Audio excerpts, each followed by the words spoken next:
안녕하세요. 오늘 저희가 깊이 파볼 주제는 바로 흡연입니다. 여러분이 보내주신 테드 영상 스크립트를 바탕으로 담배가 우리 몸에 정확히 어떤 영향을 주는지, 또 끊었을 때는 어떤 변화가 생기는지 핵심만 짚어보려고 합니다. 네, 이 테드 자료는 워낙 복잡한 내용을 명료하게 잘 설명하기로 유명하죠. 담배 연기 속 그 수많은 화학물질, 이게 우리 몸 각 부분이랑 어떻게 작용하는지 그 과정을 좀 자세히 들여다보는 게 중요할 것 같습니다. 네, 그럼 담배 연기를 딱 흡입했을 때 그 즉각적인 반응부터 시작해볼까요? 5천 가지가 넘는 화학물질이 들어온다고요? 네, 정말 많은 종류죠. 그중에서 첫 번째로 만나는 게 아마 타르일 텐데요. 그 끈적하고 검은 물질이 치아랑 잇몸을 덮으면서 범랑질을 손상시키고 결국 부식시키죠. 그래서 치아가 누렇게 되고 잇몸도 약해지는 거군요. 심하면 후각까지 잃게 할 수 있다고요? 그렇습니다. 코에 있는 그 신경 말단을 손상시킬 수 있거든요. 그리고 이게 호흡기로 내려가면 문제는 더 심각해집니다. 호흡기라면 이제 폐 쪽으로 가는 건가요? 네, 그렇죠. 우리 기도에는 아주 미세한 털, 섬모라는 게 있어서 먼지나 세균을 걸러내는데 담배 연기가 이 섬모를 마비시켜버려요. 그럼 제 기능을 못하게 되는 거네요. 맞아요. 일종의 필터가 망가지는 거죠. 그래서 폐 감염 위험이 높아지고 만성 기관지염이나 폐기종 같은 병으로 이어지기 쉬워집니다. 연기가 폐포, 그러니까 산소 교환이 일어나는 곳까지 들어가 채우게 되고요. 그래서 흡연하면 숨쉬기 힘들어지는 거군요. 근데 그 연기 속에 일산화탄소라는 것도 있다면서요? 그건 또 뭔가요? 네, 그건 정말 유독한 가스인데요. 혈액 속으로 들어가서 헤모글로빈이라는 산소를 운반하는 단백질에 산소 대신 딱 붙어버려요. 산소가 갈자리를 뺏는 거네요. 정확합니다. 그래서 몸 전체로 산소 공급이 잘 안 되고 숨이 차는 또 다른 이유가 되죠. 그리고 이제 중독의 핵심, 니코틴 이야기를 해야겠죠? 네, 니코틴. 이게 또 문제죠. 얼마나 빨리 뇌에 가나요? 놀랍게도 단 10초 만에 혈류를 타고 뇌까지 도달합니다. 10초요? 정말 눈 깜짝할 사이인데요? 네, 그렇죠. 뇌에 도착하면 도파민이나 엔도르핀 같은 기분을 좋게 만드는 신경전달 물질을 확 분비시켜요. 이 쾌감 때문에 이제 끊기가 어려워지는 거고요. 그게 중독의 시작이군요. 네, 근데 동시에 이 니코틴이랑 다른 화학물질들이 혈관을 수축시키고 또 혈관 안쪽 벽을 손상시켜서 피가 잘 흐르는 걸 방해합니다. 혈관에도 바로 영향을 주는군요. 그렇습니다. 이게 장기적으로 쌓이면 혈관벽이 두꺼워지고 혈소판도 끈적해져서 혈전, 피떡이 생기기 쉬워져요. 그럼 심장마비나 뇌졸중 위험이 당연히 커지겠죠? 정말 온몸에 영향을 미치네요. 그리고 빼놓을 수 없는 게 암 문제잖아요. 스크립트에서는 암에 대해 뭐라고 하나요? 담배 속 화학물질들이 직접 우리 세포의 DNA를 공격해서 돌연 변이를 일으킨다고 설명합니다.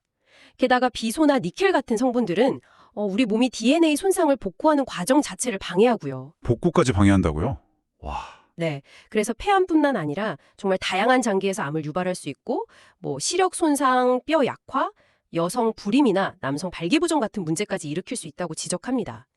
미국 암 사망 원인의 3분의 1이 흡연 때문이라니 심각성을 알 수 있죠. 이야, 정말 무서운데요. 하지만 여기서 좀 희망적인 이야기도 있죠. 금연하면 몸이 회복된다고요. 그것도 꽤 빠르게 시작된다면서요? 네, 맞습니다. 우리 몸의 회복력은 정말 놀라워요. 마지막 담배를 피우고 딱 20분만 지나도 심박수랑 혈압이 정상적으로 돌아오기 시작해요. 20분이요? 와, 진짜 즉각적이네요. 네, 그리고 12시간 정도 지나면 혈액 속에 쌓였던 그 일산화탄소 수치가 정상이 되면서 산소 운반 능력이 다시 좋아집니다.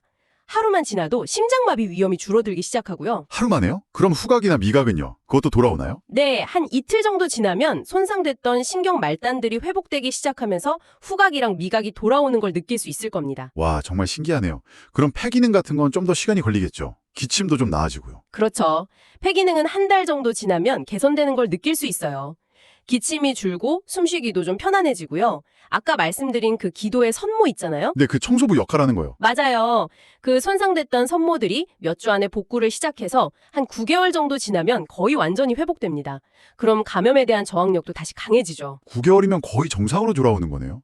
1년쯤 되면 어떤가요? 금연 1년이 되면 심장질환 발병 위험이 흡연할 때의 절반 수준으로 뚝 떨어집니다. 혈관 기능이 많이 개선되기 때문이죠. 1년의 절반. 대단한데요? 그럼 더 장기적으로 보면요. 5년, 10년 이렇게 지나면요. 더 좋아집니다. 5년이 지나면 혈전이 생길 가능성이 비흡연자 수준으로 크게 낮아지고 뇌졸중 위험도 계속 줄어들고요. 10년이 되면 치명적인 폐암 발병 가능성이 절반으로 감소합니다. 아마 신체의 DNA 복구 능력이 다시 활발해지기 때문일 거예요. 와, 10년이면 폐암 위험도 절반으로. 그럼 15년은요? 15년이 되면 관상 동맥성 심장병, 그러니까 심장에 혈액을 공급하는 혈관 질환 위험이 비흡연자와 거의 비슷한 수준까지 떨어집니다. 정말? 시간이 걸리긴 하지만 몸이 회복되는 정도가 엄청나군요. 근데 사실 금연이 말처럼 쉽지는 않잖아요. 그 금단 증상 때문에. 아, 물론이죠. 니코틴 의존성 때문에 금연 초기에는 불안하거나 우울한 기분을 느낄 수 있어요. 하지만 대부분 일시적입니다. 그리고 다행히 요즘은 금연을 돕는 방법들이 많잖아요. 네, 뭐 니코틴 껌이나 패치 같은 거요? 네, 그런 니코틴 대체요법이 있죠. 다른 해로운 화학물질 없이 뇌의 니코틴 수용체를 좀 달래줘서 금단 증상을 줄여주는 거예요. 그 외에도 상담이나 인지행동치료, 또 규칙적인 운동도 금연 성공에 큰 도움이 될 수 있습니다. 자, 오늘 이렇게 쭉 살펴봤는데요. 흡연이 우리 몸 곳곳에 미치는 영향은 정말 심각하지만 반대로 금연했을 때 우리 몸이 보여주는 회복 능력도 정말 대단하다는 걸 다시 한번 느꼈습니다. 중요한 건 좋은 변화는 금연하는 그 순간부터 시작된다는 거겠죠? 정확합니다.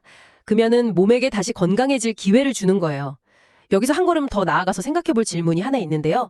이 스크립트는 주로 신체적인 회복에 초점을 맞췄잖아요. 네, 그렇죠. 그렇다면 금연이 가져올 수 있는 뭐랄까 정신적인 명료함이나 집중력 향상 아니면 여기서 다루지 않은 다른 삶의 질적인 부분에서의 긍정적 변화는 어떨까요?